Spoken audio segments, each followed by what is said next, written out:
Good evening, you're watching the news from the Sultanate of Oman Television. First, the headlines. Assigned by His Majesty Sultan Qaboos, His Highness Sayyid Harib bin Thuwaini Al Saeed presides over the conclusion of the domestic horse race competition season in the Wilaya of Barka.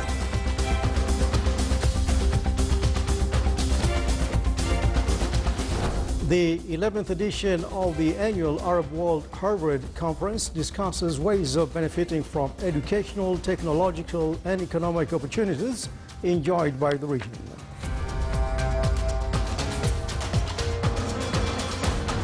And 4 Emirati citizens die as a result of a collision accident between 2 vehicles on Aufiya Road in the Wilaya of Bahla.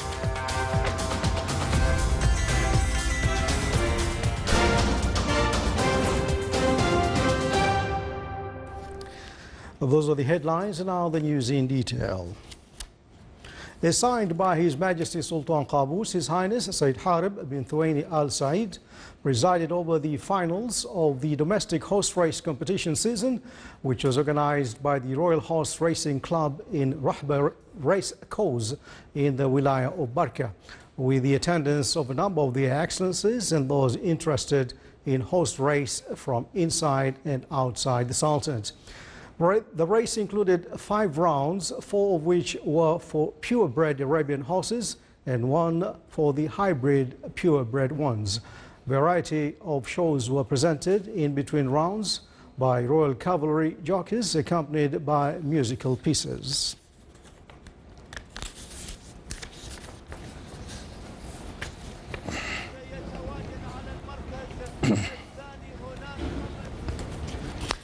The 11th edition of the annual Arab World Harvard Conference under the theme Innovation Towards New Arab Inspiration started in Muscat. The conference, organized by the Omani American Trade Center in cooperation with Arab Harvard Graduates Association, discussed the means of benefiting from the educational, technological and economic opportunities enjoyed by the region. 400 intellectuals, decision makers and opinion leaders from USA take part in the conference. His Excellency Yusuf bin Alawi bin Abdullah, Minister responsible for Foreign Affairs, said in the opening that the Sultanate has a positive relation with Harvard University and looking at it as a university which serves peace. He pointed out to His Majesty the Sultan Chair for International Relations in Harvard University, which was established in 2003, which aims to highlight His Majesty's leadership adoption in spreading regional and international stability peace.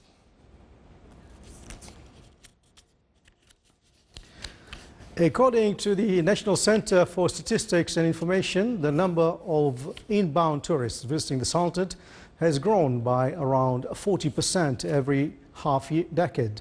The total number of visitors stood at 1.1 million in 2005, 1.5 million in 2010 and 2.1 million in 2014. Inbound tourists expenditure reached 250.9 million Omani Riyals in 2014, marking a 10.4% increase.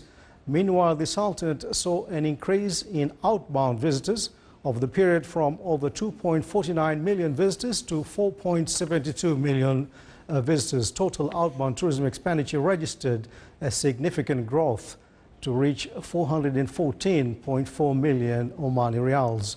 The number of hotels increased over the period to 287 from 161.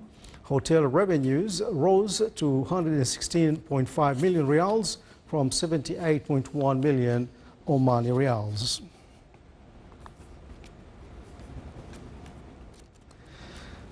Four citizens of the Emirates die as a result of a collision accident between 2 vehicles at Al Aufiya area in the Wilaya of Bahla in the Governorate of Dakhiliya. The accident occurred between a car and a truck at the opposite lanes coming from Solala near Al Aufiya Junction heading to Muscat.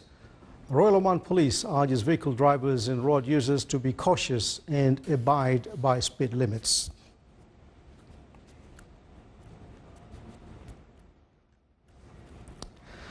Oman Container Lines, which is affiliated to Oman Shipping Company, signed a commercial agreement with Salalah Port to launch a navigation route between the ports of Salalah of the Sultanate and Jebel Ali of the United Arab Emirates as part of a new navigation route integrated by the company in the beginning of the year.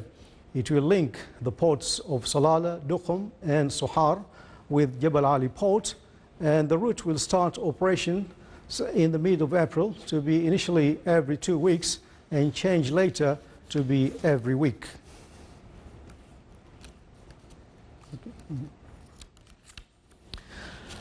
Oman Air signed an agreement for a joint project with Singaporean SATS Air Cargo Services Company in Muscat International Airport.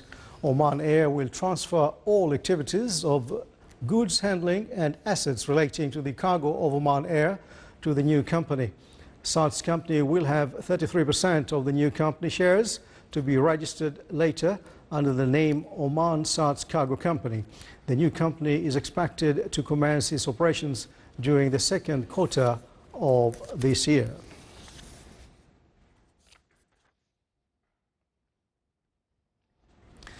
The Sultan, represented by the Ministry of Social Development, celebrated the World Autism Day, which falls on April the 2nd every year. On this occasion, the ministry organized a ceremony in Muscat Grand Mall. A number of showcased pictures and pamphlets were exhibited in the ceremony, during which centers specialized in autism, Al-Wafa voluntary centers of the Wilaya of Bidbid and Al-Amarat took part, as well as a number of casual consultants and specialists in the field of autism to highlight the social awareness about it and ways of dealing with it.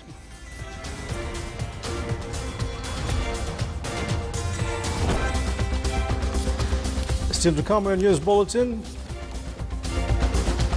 a humanoid robot is successfully constructed in Hong Kong by a graphic designer from scratch on the balcony of his home.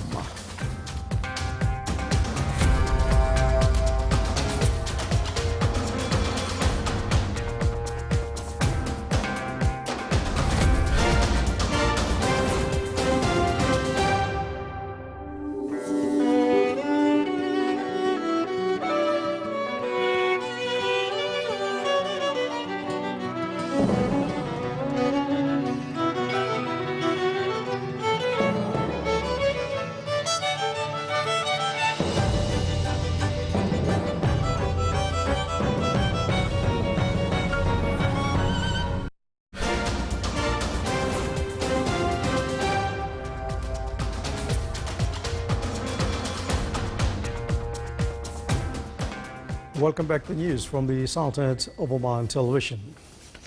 President Barack Obama said yesterday that the United States will address some Iranian concerns that it has not been able to take full advantage of sanctions relief under last year's nuclear deal, but Iran must also reassure businesses. Obama told the news conference that some of the concerns that Iran has expressed, they are going to work with them to address it. Iran so far has followed the letter of the agreement, but the spirit of the agreement involves Iran also sending signals to the world community and businesses that it's also going to be engaging in a range of provocative actions that might scare off businesses.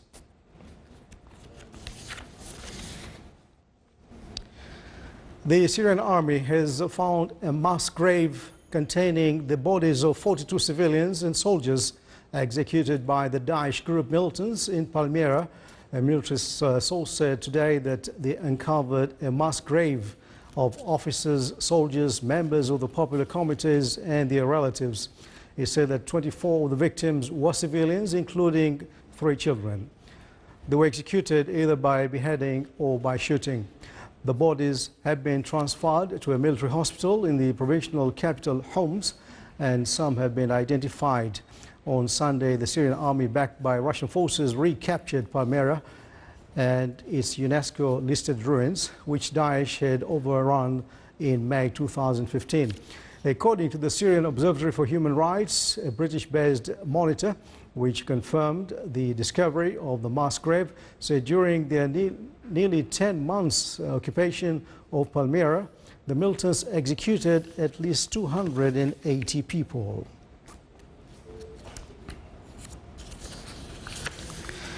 The United Nations said the violence killed at least 1,119 Iraqis in March, a sharp increase from the previous month as the Daesh group stepped up attacks on civilians despite suffering battlefield setbacks. Another 1,561 Iraqis were wounded last month.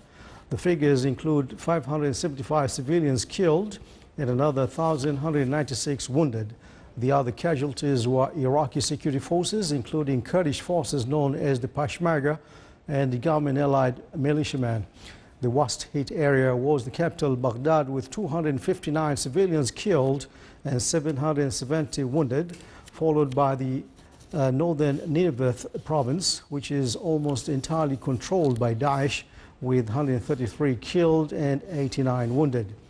The UN envoy to Iraq, Jan Kubitz, said he is extremely disturbed at the continuing loss of life and injury as a result of the terrorism violence and armed conflicts.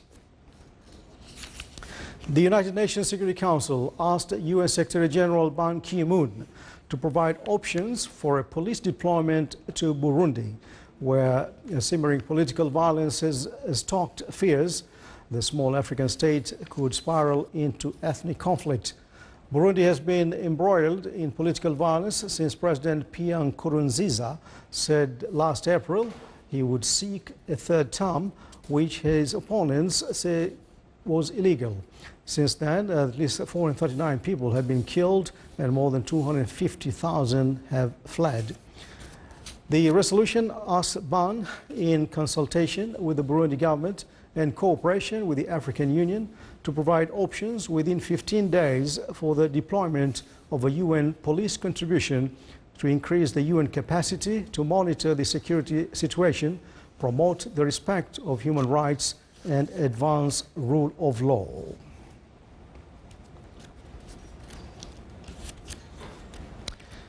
A Belgian government source said that the bomb-hit Brussels airport is on track to reopen tomorrow after the authority reached a deal with the police on introducing tighter security at the key travel hub following March 22nd suicide attacks. Complaining about lax security in the past, the police union proposed using metal detectors to check all visitors before they enter the airport zone and introducing checks on cars.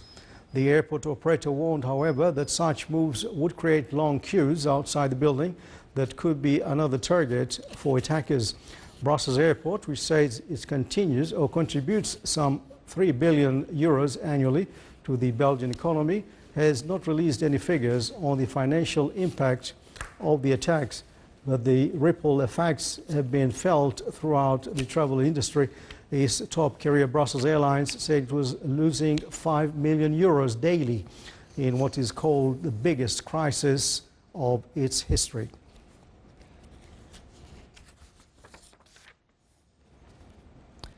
Greece is pressing ahead with plans to start deporting migrants and refugees back to Turkey next week, despite mounting concerns from the United Nations and human rights organizations that Syrians could be denied proper protection, while some are allegedly even being forced back into their war-torn country.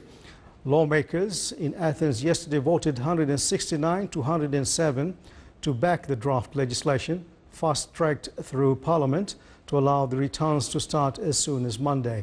The operation would see migrants and refugees who arrived on Greek islands after March 20th put on boats and sent back to Turkey.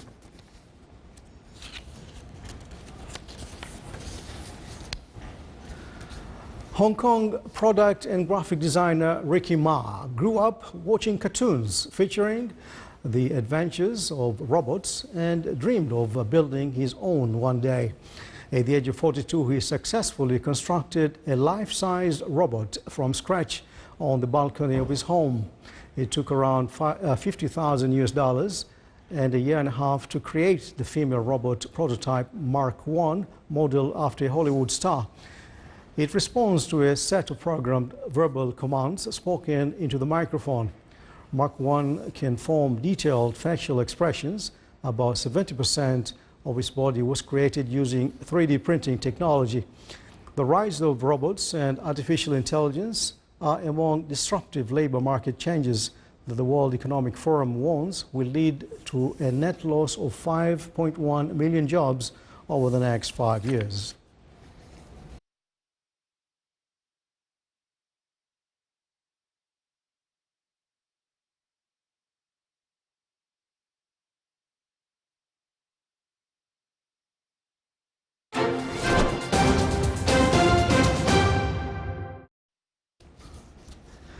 Now for the general weather forecast, clear to partly cloudy skies will prevail over most of governorates of the Sultanate, with chances of scattered rainfalls on the coastal areas of the Sea of Oman, governorates of South Sharqiya, Hajar Mountains and nearby areas. Winds will be southwesterly moderate to active over the governorates of Musandam and rest of the Sultanate. It will be northwesterly moderate, occasionally active. Seas will be moderate to rough along the Sea of Oman and Musandam with a maximum wave height between 2 to 3 meters, and rest of the coast it will be slight to moderate with a maximum wave height of 1.45 meters.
This is the Sultan of Oman television. Before we enter tonight's bulletin, here are the main points once again.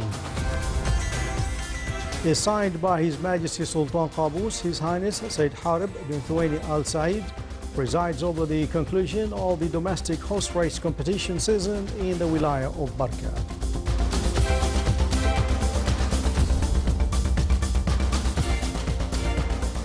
The 11th edition of the annual Arab World Harvard Conference discusses ways of benefiting from educational, technological and economic opportunities enjoyed by the region.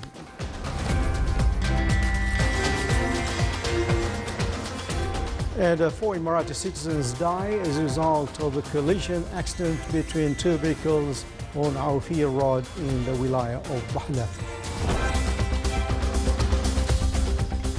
And with that comes the end of tonight's news bulletin. From all of us here in the newsroom and studios, enjoy the rest of the weekend.